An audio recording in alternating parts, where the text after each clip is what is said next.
ಕರ್ನಾಟಕ ಬ್ಯಾರಿ ಸಾಹಿತ್ಯ ಅಕಾಡೆಮಿಯ ವತಿಯಿಂದ ಸೋಮವಾರ ಬೆಳಿಗ್ಗೆ 6 ಪುಸ್ತಕಗಳು ಮತ್ತು ಬ್ಯಾರಿ ಹಾಡಿನ ಸಿಡಿ ಬಿಡುಗಡೆ ಸಮಾರಂಭವು ಮಂಗಳೂರು ತಾಲೂಕು ಪಂಚಾಯತ್ ಹೊಸ ಕಟ್ಟಡದ 3ನೇ ಮಹಡಿಯ ಸಭಾಂಗಣದಲ್ಲಿ ನಡೆಯಿತು.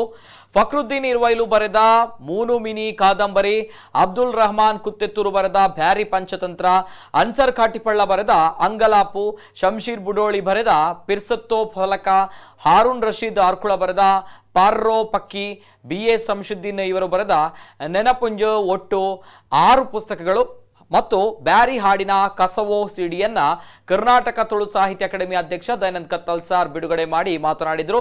ಕಾರ್ಯಕ್ರಮದ ಅಧ್ಯಕ್ಷತೆ ಅಕಾಡೆಮಿಯ ಅಧ್ಯಕ್ಷ ರಹೀಮುಚ್ಚಿಲ್ ವಹಿಸಿದ್ರು. ರಿಜಿಸ್ಟ್ರಾರ್ ಪೂರ್ಣಿಮಾ ಸ್ವಾಗತಿಸಿದ್ರು. ಬ್ಯಾರಿ ಸಾಹಿತ್ಯ ಅಕಾಡೆಮಿ ಸದಸ್ಯ ಶಂಶೀರ್ ಬುಡೋಳಿ ಕೃತಿ ಪರಿಚಯ ಮಾಡಿದ್ರು. ಅಕಾಡೆಮಿ ಸದಸ್ಯ ಜಲೀಲ್ ಮುಕ್ರಿ ಧನ್ಯವಾದ ಗೈದ್ರು. ಇನ್ನು ಅಕಾಡೆಮಿ ಸದಸ್ಯ ಅಬ್ದುಲ್ ರಜಾಕ್ ಸಾಲ್ಮರ ನಿರೂಪಣೆ ಮಾಡಿದ್ರು.